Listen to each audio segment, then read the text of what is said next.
Buenas tardes para todos y todas. Gracias por sumarse a esta charla organizada por el programa Inglés sin Límites desde la Dirección de Políticas Lingüísticas de la ANEP. Les damos la bienvenida. Es un gusto para nosotros desde el programa Inglés sin Límites contar con esta invitada de lujo que se encuentra visitando Uruguay desde hace ya unos días. Hoy tenemos el gusto de contar con la profesora Bárbara Hall, que tiene una amplia formación académica en lingüística, en la enseñanza de inglés como lengua extranjera. También cuenta con estudios de grado. Para contarles un poco más acerca de la formación de Bárbara, cuenta con estudios de grado en East Carolina University, con maestrías en Wake Forest University y Georgetown University, y también trabajo doctoral en Georgia State University. Su especialización, como les conté recién, es la enseñanza de inglés como segunda lengua, también composición académica, la formación docente de profesores de inglés. Ha recibido importantes reconocimientos, entre ellos justamente esta visita como especialista a través de Fulbright, que queremos agradecer desde acá a la Comisión Fulbright de Uruguay, que ha hecho posible también la visita de Bárbara a nuestro país. Ella ya estuvo en Uruguay en 2007 visitando, así que esta sería su segunda visita como especialista. También a través de Fulbright estuvo en Costa Rica en el año 2015. La idea de este encuentro es que sea un encuentro dirigido para maestras y maestros que están implementando el programa Inglés sin Límites en sus escuelas y público en general, también interesados en saber cómo es esto de las estrategias, recursos y gestión del aula de inglés sin límites. Ya saben que es un programa que maestras y maestros rurales de Uruguay llevan adelante en sus escuelas de forma voluntaria, implementando todos estos materiales para que sus niños y niñas puedan aprender inglés. Así que bueno, sin más preámbulos, quiero darle la bienvenida a Bárbara Hall en nombre del equipo de Inglés sin Límites y vamos a tener un momento para preguntas también, así que pueden tomar nota. La charla de Bárbara va a ser en inglés, pero tenemos la posibilidad de contar con interpretación simultánea si están unidos a la charla a través de Zoom. Tienen la herramienta de interpretación. Moni, si querés un poco contar cómo es esto para que quienes se estén sumando por Zoom o tal vez a través del canal de ANEP, porque estamos transmitiendo en vivo a través del canal de YouTube de ANEP, capaz que escuchan cómo sumarse y bueno, pueden entrar a través del link de Zoom y contar con la interpretación de la charla en español también. Thank you very much for that very nice introduction. I'm very happy to be here, both in Uruguay and with the program of Inglés sin Límites. I've been invited to talk to you about some of the strategies and the classroom questions that you may have. I just want Barbara, you I'm know that sorry. I am just learning about this program, and I've been surrounded by some experts here. And this is a wonderful new format of me speaking in English. The slides will be in Spanish, and you'll have a bilingual translation of this. Very unique. From time to time, I'm sorry about that, about what Barbara is telling you. Tenemos la posibilidad de escucharlo en inglés, como decía Valentina Alquiz, o si prefieren escucharlo en español, en la barra inferior de Zoom, si van al espacio donde dice más o more, los tres puntitos abajo a la derecha, van a tener la opción de acceder a la interpretación en español, si así lo desean. Si tienen alguna duda, nos pueden escribir en el chat y los guiamos. Thank you, Barbara. Go ahead. Thank you, Monica. So this is going to be so interesting. The slides that you will see are in Spanish. I will be speaking in English, and you can go back and forth between Spanish and English. Also, I'm going to ask from time to time that you turn on your speaker. I'm going to ask you to speak a little bit, all in unison. Nobody's on the spot. But what I hope to achieve today are a number of things. First, looking at the task that you have as the tasks and the challenges that you have in the classroom with this program, in particular as facilitators. We'll look at those very briefly and then look at some activities that can work, looking also at the natural language process and some recommendations and some good practices, best practices that you have. One of the things that we know, and that you know very well as the facilitator, is that it's important to expose the students to English, the English language, as much as possible, and to use the materials and the videos, wonderful selection of materials, by the way, that have been prepared for you. Also, all the manipulatives, the flashcards, some of the other materials, the masks that are in place in the books. All of these things are for you, and of course, to help you as a facilitator. What you already know, of course, as facilitators, are some of the challenges that you have. And from the student perspective, one of the things that happens in the rural schools that you teach are that students are in different grades, and they're not only in different grades, but they're in different levels of English. Some are beginners, some are intermediate, and some are higher level.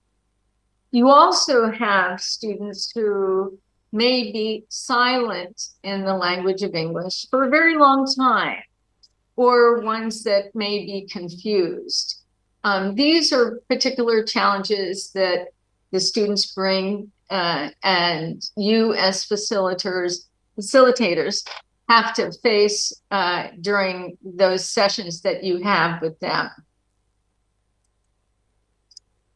Also, there are challenges from the perspective of you as the facilitator. And this is a very interesting intersection of Spanish and English. You may feel that you are at the same level as the student you are teaching and facilitating the language. You may not know some of the vocabulary that is being presented, and these are the vocabulary that you are to facilitate, but you may struggle with some of that. That is all very normal and part and parcel of your work. Some additional challenges for facilitators are that you may be afraid of making mistakes.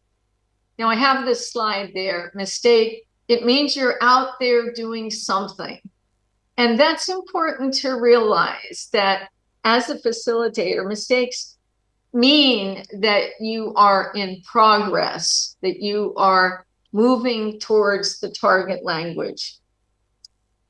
Another thing you might feel as a facilitator is that you need to translate everything word for word for comprehension. Now, myself as a second language learner of Spanish in general, I find that if I understand about 75% of what is being talked about, that's usually enough for the comprehension. But it takes a long time to get relaxed about that. So that's a big challenge for your work as a facilitator. But what we want to remember, very much so, are the things that the children bring to the language classroom, and to all classrooms, really. They tend to be very highly motivated, very enthusiastic. They're very energetic, as you know. This is most of the time, maybe even too energetic. And they are also like sponges, and they absorb what you bring to them, especially when you do that with enthusiasm. Children are really ready to imitate like parrots. They want to participate. They want to belong. And one thing that really is on your side as the facilitator is that they like working with other children. They like working with peers. They like working in a group. And also, they easily learn from their environments. They look all around. They notice things on the wall. They notice things that you do. They notice what you wear, if you are happy or sad. They notice everything. And these are very positive things. Now, this is just general teaching information about, you know, when you start the class, the facilitator should do some sort of warm-up. That's the picture in the gym doing the warm-up, and announcing what the topic will be, explaining the activity, and at the end, wrapping up, having some kind of closure, and that will help the students record what they were learning. Again, this is what I know you already know. What we need to think about with the facilitating of English are some special things, perhaps, in the communicative activities, such as in speaking. Now, listening and speaking, we know, work hand in hand. They work together. And so there are many different kinds of activities that pair work and group work will function very, very well. There are activities of games where one person is doing the speaking, the other is doing the listening, even if the listening is the only part that the student participates in. Some of the things that are challenging for all facilitators are practicing some of the sounds and working on the sounds of the letters, especially getting things like the rhythm and the intonation correct or near correct. Simple repetition, of course, works. Practicing of the sounds of the alphabet. And I'm sure this is something that is done at different stages and done again and again. And that's a great thing. And then later on, some of the sounds that are very different from Spanish, of course, have to do with what we call the consonant clusters. And when we have those consonant clusters at the beginning of words, it's just a nice practice to work as a group and repeat them. So let's turn your audio on, if you will. So I'd like to here's some voices here, and let's just practice these words just very fast. Sky. Am I hearing them? Sky. Small. Snack. Splash. Shrimp. Okay. And then, and even if some of the words that you choose are not necessarily vocabulary that they know or that you know, just practicing the sounds and getting that movement of the mouth is very helpful towards learning English. And the group of consonants, when they are at the final part of the word, are also just as tricky. Words like tests and pets and desks, and just again working the mouth. And that encourages active learning, and what you'll see on the next slide, just choral repetition. Choral repetition and practicing with them, learning with them, are very important parts of learning the language, especially as facilitators. And even learning sentences that maybe you don't know all the words to the sentences, but practicing the sounds of them. Can I borrow your pen, please? Can I borrow your pen, please? What day is it today? What day is it today? Can you repeat, please? Can you repeat, please?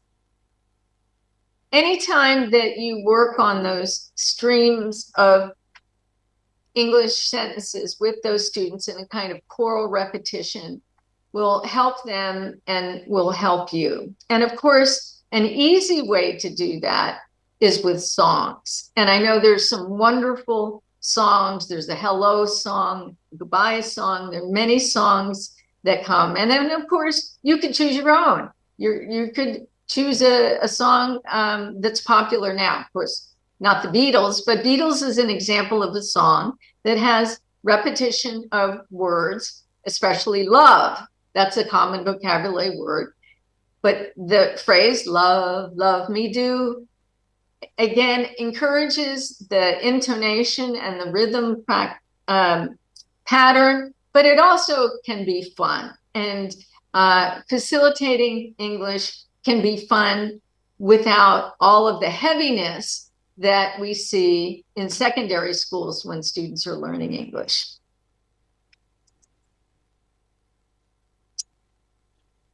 Now, your job as a facilitator, one of the things that happens is that you are learning sometimes in the same pace as your students, or as we say, sometimes just a day ahead of the students. And what's important to realize that, I mean, it is absolutely fine to make mistakes. Making mistakes is the process of learning the language. And I'm going to talk about that a little bit, about being a model for those students. But they will see you and they will model what you do as the facilitator. Learning from your mistakes is all part of that learning process. And the exposure to lots of English is important. It's important that they see you engaged in the process. They see that you are just like them in terms of learning, and that you can do that without so much stress in each lesson. They should see you enjoy the teaching and facilitating language, having fun with it. If you are enjoying it, then in turn, they will enjoy it. So strategies that you're using during these times when you're facilitating their practice, when you're doing choral repetition, are of course active learning. And another tool that you can have are those using commands, what we call the total physical response. Stand up, sit down, open the door, close the door, where students are moving and using language at the same time. These are also, as we know, communicative activities. It's the approach to the teaching of English that many schools are using, because the internalizing of that language then becomes important and what carries on for them in the future. And then I'm a big fan of modeling the learning, modeling the language that you are using. And as facilitators, then modeling the language, you may make mistakes, and you might find that you're using a little bit of Spanglish, and you're using this kind of inner language, your trans language, and that's just fine. I want to comment that we just spent the weekend up in Rivera And in that city, all kinds of language things were going on. There was Portuguese, there was Spanish, there was an interlanguage between them, there was English in between that. It makes for a very interesting situation, interesting linguistic landscape for them. And this is nothing to be embarrassed about or afraid about. It's part of how language moves forward. So I said I was a big believer in models of language learning, meaning you as a facilitator being the model for them. Because then what those children will learn is that they don't have to be perfect at the very beginning of practicing.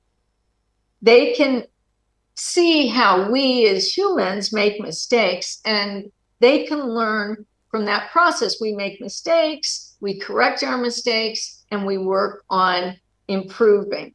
And they learn that it can be fun. Sometimes you make mistakes and they're very funny and everybody laughs, and that makes the whole learning environment more relaxed and fun for everyone.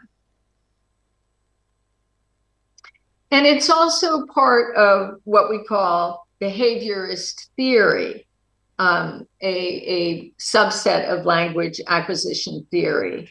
And, you know, it's a 4-step process of listening that motivates them, the imitation of the sounds that you make, whether they're in complete sentences or just you're practicing the names of vegetables that they imitate. They receive a reward, a compliment. Sometimes you just say, "Oh, that's great. That's right." And then they repeat or recall that information. So it moves from the hearing to the speaking, then to the recall. And again, it's very good conditioning for language acquisition. And we also need to remember that there is period that we call the silent period. We don't want the silent period to be the whole year. We want it to move from the silent period, but children will focus on absorbing and processing the new language, and they will do so by listening and observing before production. And you will be doing that too to some extent, except you as the facilitator are in the position of having to produce as the primary person who they are listening to. But that silent period of students can come and go. Sometimes it will be through a couple of weeks, and then all of a sudden somebody will come out and they're speaking perfect English or saying words that you never thought they knew. And that is absolutely amazing when that happens.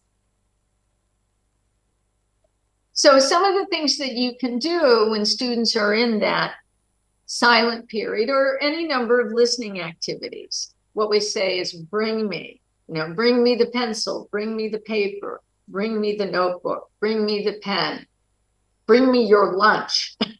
You can ask them any kind of thing that they don't have to do anything but look around that environment and find it. The 5 W's are, again, just things. Where is my pen? Where is my book? Where is the table? And again, just pointing and knowing where things are shows you comprehension and understanding. The last thing about a short story or an anecdote, telling them something and then having follow-up questions. Who was the character? What did he do? And then, as I mentioned, also total physical response. If students are tired, if the English class is at the end of the day and they're a little restless, do movement. I was at a session up in Rivera. It was late in the afternoon. After the professor gave a 50-minute talk, the end of the session was everybody stand up and do a dance. The music was connected in theme to his talk. It was wonderful. And he really showed how movement enlivens everyone, and I encourage you to do that. The next two slides are really a list of different kinds of communicative activities that you can facilitate. And I'm sure many of you do these throughout the year. Students love to talk about families in general, either families or their pets, and bringing a photo in for a show and tell is something they like to do. And you can use that opportunity for them to begin to express, even in a limited way, words that they know, mother, father, brother, bringing in a toy or a game that they like, and again, explaining it to maybe not the whole class, but maybe just someone in the class or to you, telling a family story, maybe a story about a pet, singing a song, either collectively or with a friend. And another activity of communicative import is role playing. Sometimes students like to be the teacher, and a role play could be, if you were the teacher, what would you do? And see what kind of language comes out, and then interviews. Now, interviews might be more for a more intermediate or advanced, but it's a communicative activity that is something to think about. Also, ones that students can work on in groups or pairs, having to do with visuals, doing an organizer, doing drawings of family members and talking to peer or group or the class about them, doing different maps of the school, maps of the town, drawing a chart of their grandmother, grandfather, aunts, uncles, timelines, and tables. And sharing these projects with each other, especially with a partner or a small group, is a way that, again, they can activate the language, and you can be facilitating their understanding. Again, this is without having to know every single word. Now, I gave another talk recently about one particular aspect that I'm very fond of, and that's the noisy classroom and the importance of classrooms being noisy, because communicative language and active learning certainly take a lot of interaction, and interaction means noise. And usually that leads to a high level of engagement. And those are aspects of the language classroom that we really like to see. And it makes you, as the facilitator, have to be thinking on your feet when you create activities that there's a certain amount of chaos. These are all things that, in my mind, are very positive things with the language classroom. They make a part of the classroom engagement. And engagement is how we will hook our students into enjoying and then continuing in the learning process.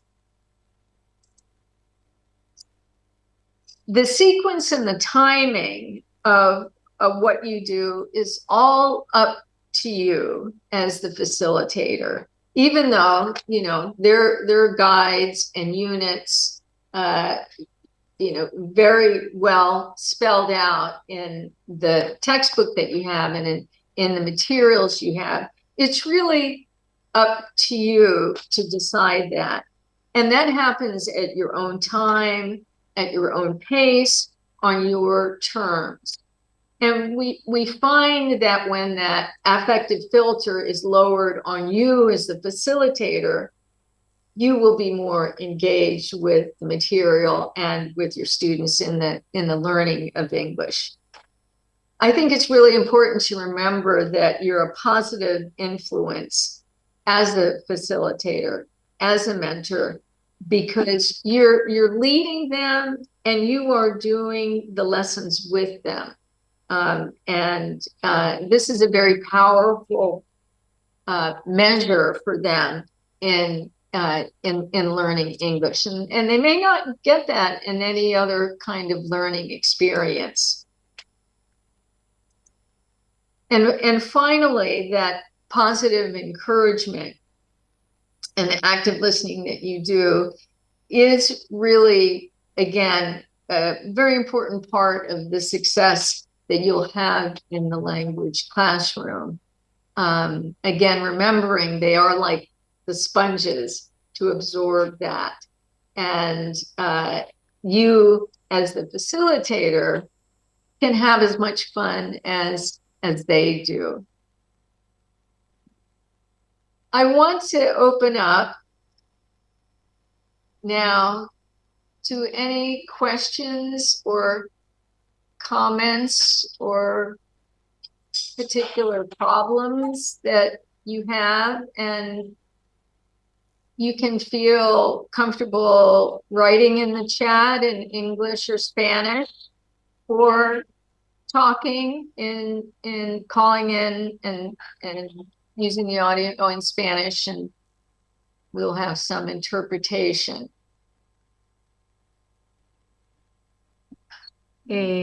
Abrimos un espacio de preguntas para quienes quieran hacerlas en español también. Pueden escribir por el chat y podemos nosotros hacer la interpretación. Pueden escribirlas en inglés o también en español. Siéntanse libres de abrir los micrófonos y encender la cámara si quieren hacer alguna consulta o escribirla por el chat. También en el chat, estamos siguiendo el chat de la transmisión del canal de YouTube de ANEP, así que también si están siguiendo la transmisión por ahí, pueden escribirnos en el chat de la transmisión sus preguntas, tanto en inglés como en español, y las podemos contestar, le podemos transmitir a Bárbara nosotros también.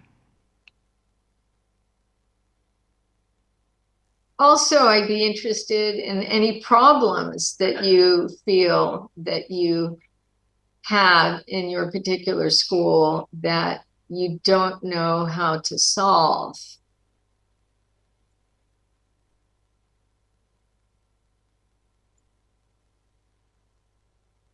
Para quienes no tienen la activación de la traducción, Bárbara está diciendo también que pueden compartir algún problema que requieran, para el que requieran la opinión de Bárbara, los comentarios.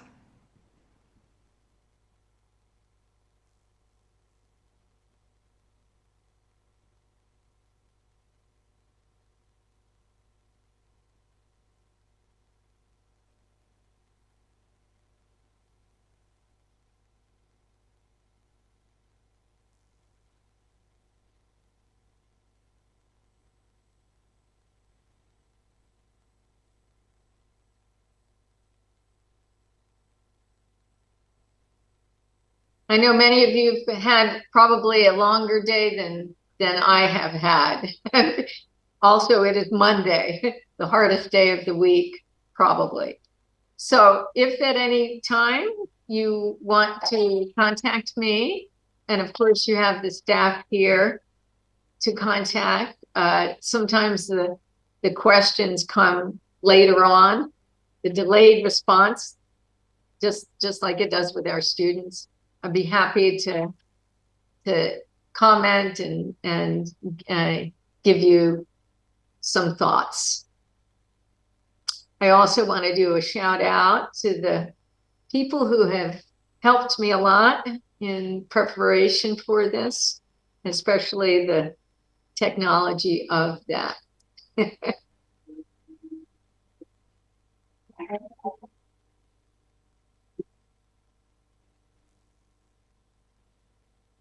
Barbara, there are some teachers from Salto, from Rocha, from all around the country listening to your presentation on YouTube. This is for you to know because you are not watching whatever you are watching.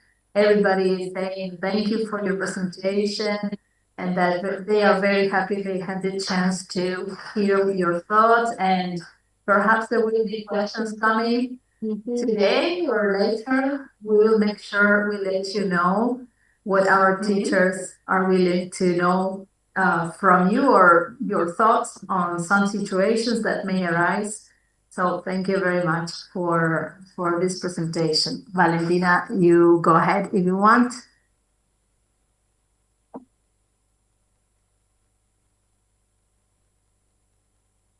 Thank you, Barbara. Yes, some people are saying thank you here in the chat, and thank you so much.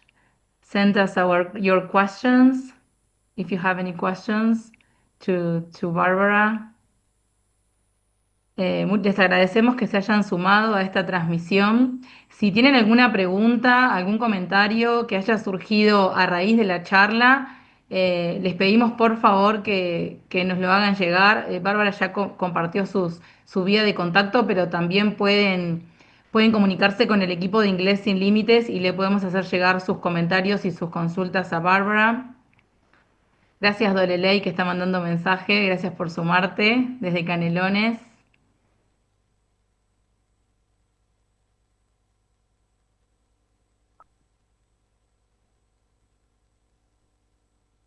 Si no hay más preguntas, podemos ir cerrando por acá y recibimos sus mensajes en todo caso. Les agradecemos el tiempo y les agradecemos que se hayan sumado a esta transmisión especial desde Inglés Sin Límites. Bye bye.